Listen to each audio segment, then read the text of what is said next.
अस्सलाम वालेकुम वीरो। मैं ਤੁਹਾਡਾ ਵੀਰ ਜ਼ਹੀਰ ਜੱਟ ਸੋਹਣੇ ਪੰਜਾਬ ਦੇ ਦਿਲ ਲਾਹੌਰ ਤੋਂ। ਸਿਆਣੇ ਆਂਦੇ ਨੇ ਵੀ 9 ਨਗਦ ਚੰਗੇ 13 ਹਜ਼ਾਰ ਤੋਂ। ਤੇ ਉਹ ਭਲੇ ਵਕਤਾਂ ਦੀ ਗੱਲ ਏ ਕਿ ਇੱਕ ਪਿੰਡ ਦਾ ਚੌਧਰੀ ਸੀ ਤੇ ਉਹਦੇ ਕੋਲੋਂ ਨਾ ਮਰਾਸੀ ਨੇ 500 ਰੁਪਏ ਦੀ ਮੱਝ ਲੈ ਲਈ ਹਜ਼ਾਰ ਤੇ 3 ਮਹੀਨਿਆਂ ਦੇ ਘਾਰੇ ਤੇ ਮਰਾਸੀ ਮੱਝ ਲੈ ਕੇ ਚਲਾ ਗਿਆ ਤੇ ਟਾਈਮ ਗੁਜ਼ਰਦਾ ਗਿਆ। ਜਦੋਂ 2 ਮਹੀਨੇ ਲੰਘ ਗਏ ਨਾ ਤੇ ਚੌਧਰੀ ਨੇ ਸੱਦਿਆ ਮਰਾਸੀ ਨੂੰ ਤੇ ਉਹਨੂੰ ਆਂਦਾ ਹਾਂ ਵੀ ਦਾਦਾ। ਆ ਪਿੰਡਾਂ ਵਿੱਚ ਮਰਾਸੀ ਨੂੰ ਦਾਦਾ ਵੀ ਆਂਦੇ ਨੇ ਤੇ ਮੀਰ ਆਲਮ ਵੀ ਆਂਦੇ ਨੇ। ਚੌਧਰੀ ਆਂਦਾ ਹਾਂ ਵੀ ਦਾਦਾ 2 ਮਹੀਨੇ ਹੋ ਗਏ ਨੇ ਪੈਸਿਆਂ ਦਾ ਇੰਤਜ਼ਾਮ ਕੀਤਾ ਹੀ ਤੇ ਅੱਗੋਂ ਮਰਾਸੀ ਆਂਦਾ ਵੀ ਚੌਧਰੀ ਸਾਹਿਬ ਤੁਸੀਂ ਪਰੇਸ਼ਾਨ ਨਾ ਹੋਵੋ ਅਜੇ ਮਹੀਨਾ ਪਿਆ ਹੈ ਤੇ ਮੈਂ ਜਿਹੜਾ ਨਾ ਤੁਹਾਨੂੰ ਪੈਸੇ ਟਾਈਮ ਤੇ ਦੇ ਦਿਆਂਗਾ। ਅੱਛਾ ਇਸ ਤਰ੍ਹਾਂ ਹੀ 15 ਦਿਨ ਫਿਰ ਲੰਘ ਗਏ। ਚੌਧਰੀ ਨੇ ਫਿਰ ਸੱਦਿਆ ਮਰਾਸੀ ਨੂੰ।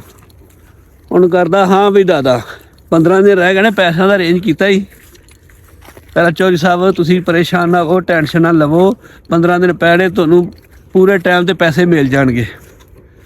ਹੁਣ ਮਰਾਸੀ ਵਿਚਾਰੇ ਕੋਲ ਪੈਸੇ ਨਹੀਂ ਸਨ ਹੈਗੇ ਸੋਚੀ ਪੈ ਗਿਆ। ਖੈਰ ਜੀ ਉਹ ਜਿਹੜਾ ਨਾ ਸੋਚ ਕੇ ਤੇ ਚੌਧਰੀ ਦੇ ਪਿਓ ਕੋਲ ਚਲਾ ਗਿਆ। ਚੌਧਰੀ ਦੇ ਪਿਓ ਕੋਲ ਚਲਾ ਗਿਆ। ਉੱਥੇ ਜਾ ਕੇ ਮਰਾਸੀ ਨੇ ਮਾਰਿਆ ਸਲਾਮ ਚੁਦਰਾਟਾਂ ਕੈਮ ਚੌਧਰੀ ਦੇ ਭਾਰ ਪਰਿਵਾਰ ਦੀ ਖੈਰ ਤੇ ਜਾ ਕੇ ਆਪਦੀ ਗੱਲ ਸੁਣਾਦਾ।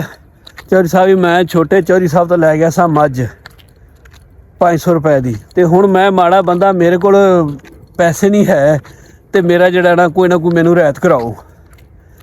ਚੌਧਰੀ ਆ ਚੱਲ ਠੀਕ ਹੈ ਤੂੰ ਆ ਗਿਆ ਤੇ ਇਸ ਤਰ੍ਹਾਂ ਕਰੀ ਛੋਟੇ ਚੌਧਰੀ ਨੂੰ ਜਾ ਕੇ ਆਖੀ ਵੀ 100 ਰੁਪਈਆ ਜਿਹੜਾ ਹੈ ਨਾ ਉਹ ਚੌਧਰੀ ਨੇ ਘੱਟ ਕਰਾ ਦਿੱਤਾ। ਮਰਾਸੀ ਆਂਦਾ ਠੀਕ ਹੈ। ਉਹ ਉਸ ਤਰ੍ਹਾਂ ਹੀ ਵਾਪਸ ਆ ਗਿਆ ਚੌਧਰੀ ਕੋਲ। ਉਹਨੂੰ ਕਰ ਰਹੀ ਤੁਹਾਡੇ ਵਾਲਦ ਸਾਹਿਬ ਨੇ ਜਿਹੜਾ ਹੈ ਨਾ ਇਹ ਗੱਲ ਕੀਤੀ। ਉਹਨਾਂ ਕਿਹਾ ਜੀ 100 ਰੁਪਈਆ ਜਿਹੜਾ ਨਾ ਮੇਰੀ ਤਰਫੋਂ ਛੱਡ ਦੇ।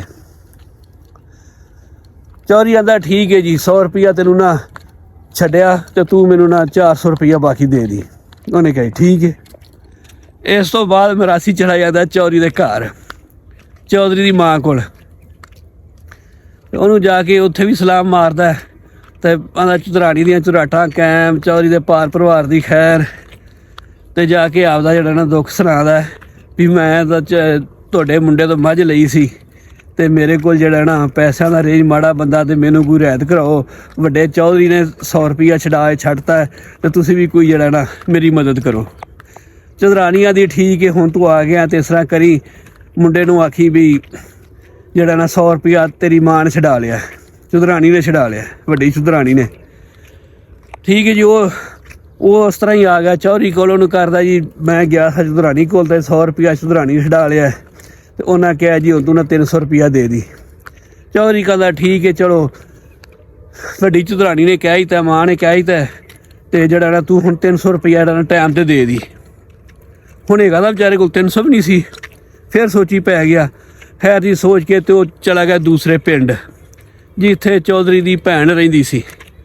ਉੱਥੇ ਜਾ ਕੇ ਸਲਾਮ ਮਾਰਦਾ ਉਹੀ ਗੱਲ ਤੇ ਉਹਨੂੰ ਜਾ ਕੇ ਸਾਰੀ ਕਹਾਣੀ ਸੁਣਾਦਾ ਵੀ 100 ਜਿਹੜਾ ਨਾ ਤੁਹਾਡੇ ਵਾਲਦ ਨੇ ਤੇਰੇ ਪਿਓ ਨੇ ਛੱਡਤਾ 100 ਤੇਰੀ ਮਾਂ ਨੇ ਛੱਡਤਾ ਤੇ ਜਿਹੜਾ ਮੈਂ ਤਾਂ ਮਾੜਾ ਬੰਦਾ ਤੁਹਾਡਾ ਕਮੀ ਆ ਤੇ ਮੈਨੂੰ ਜਿਹੜਾ ਨਾ ਉਹ ਕਰਦੀ ਠੀਕ ਹੁਣ ਤੂੰ ਆਇਆ ਪੰਧ ਕਰਕੇ ਦੂਜੇ ਪਿੰਡ ਤੇ ਜਿਹੜਾ ਨਾ 100 ਤੂੰ ਜਿਹੜਾ ਮੇਰੇ ਭਰਾ ਨੂੰ ਕਿਹਾ ਦੀ 100 ਮੇਰੇ ਲੋ ਤੇ ਤੂੰ ਉਹਨੂੰ 200 ਰੁਪਈਆ ਛੱਡ ਦੇ। ਉੱਥੋਂ ਨਿਕਲ ਕੇ ਤੇ ਉਹ ਜਿਹੜੀ ਉਹਦੀ ਭੈਣ ਸੀ ਚੌਧਰੀ ਦਾ ਜਿਹੜਾ ਭਣੋਈਆ ਸੀ ਉਹਦੇ ਕੋਲ ਚਲਾ ਗਿਆ ਤੇ ਚੌਧਰੀ ਦੇ ਭਣੋਈਏ ਨੂੰ ਜਾ ਕੇ ਆਂਦਾ ਉਹਨੂੰ ਵੀ ਸਾਰੀ ਕਹਾਣੀ ਸੁਣਾਦਾ ਤੇ 100 ਰੁਪਈਆ ਜਿਹੜਾ ਨਾ ਉਹ ਚੌਧਰੀ ਦਾ ਭਣੋਈਆ ਛੱਡ ਦਿੰਦਾ। ਉੱਥੋਂ ਭਾਈ ਹੋ ਕੇ ਵਾਪਸ ਆ ਜਾਂਦਾ ਚੌਧਰੀ ਕੋਲ ਸਾਰੀ ਉਹਨੂੰ ਵੀ ਕਹਾਣੀ ਸੁਣਾਦਾ ਜੀ ਭਾਈ 100 ਰੁਪਈਆ ਜਿਹੜਾ ਨਾ ਤੇਰੀ ਭੈਣ ਨੇ ਕਿਹਾ ਸੀ ਤੇ 100 ਰੁਪਈਆ ਤੇਰੇ ਭਣੋਈਏ ਕਿਹਾ ਸੀ। ਚੌਧਰੀ ਚੰਗਾ ਬੰਦਾ ਹੁੰਦਾ ਉਹ ਕਰਦਾ ਚੱਲ ਠੀਕ ਹੈ ਹੁਣ ਪਿੱਛੇ ਰਹਿ ਗਿਆ 100 ਉਹ ਤੂੰ ਭਾਈ ਆਪਦੇ ਨਾਲ ਪੂਰੇ ਟਾਈਮ 'ਤੇ ਦੇ ਦੀ। ਮਰਾਸੀ ਆਂਦਾ ਠੀਕ ਹੈ ਜੀ ਮਹੀਨਾ ਪੂਰਾ ਹੁੰਦਾ ਤੇ ਮੈਂ ਤੈਨੂੰ ਨਾ 100 ਰੁਪਈਆ ਜਿਹੜਾ ਨਾ ਤੇਰਾ ਹੈਗਾ ਉਹ ਦੇ ਦਿਆਂਗਾ। ਖੈਰ ਜੀ 3 ਮਹੀਨੇ ਪੂਰੇ ਹੋ ਗਏ। ਚੌਧਰੀ ਨੇ ਸੱਦਿਆ ਮਰਾਸੀ ਨੂੰ। ਹਾਂ ਵੀ ਦਾਦਾ 3 ਮਹੀਨੇ ਪੂਰੇ ਹੋ ਗਏ ਤੇ ਜਿਹੜਾ 100 ਰੁਪਈਆ ਸੀ ਨਾ ਉਹ ਮੈਨੂੰ ਜਿਹੜਾ ਤੂੰ ਦੇ ਦੇ ਮੱਝ ਦਾ। ਤੇ ਗੁੰਮਰਾਸੀ ਬਣਾ ਸਾਰ ਕਹਿੰਦਾ ਚੌਧਰੀ ਸਾਹਿਬ ਕਾਲੀ ਪਈ ਜਾਂਦੇ ਜੀ, ਮੈਂ ਕਿਹੜਾ ਪਿੰਡ ਛੱਡ ਚਲਿਆ, ਜਿਸ ਤਰ੍ਹਾਂ ਅੱਗੇ ਤੁਹਾਡਾ 400 ਦਿੱਤਾ ਸੀ ਇਹ ਵੀ 100 ਦੇ ਦਿਆਂਗਾ।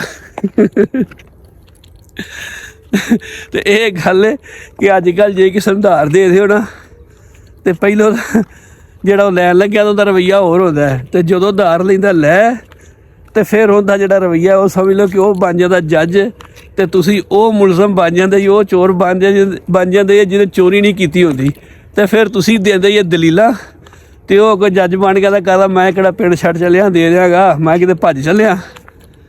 ਇਹ ਉਧਾਰ ਦੇਣ ਦਾ ਜਿਹੜਾ ਨਤੀਜਾ।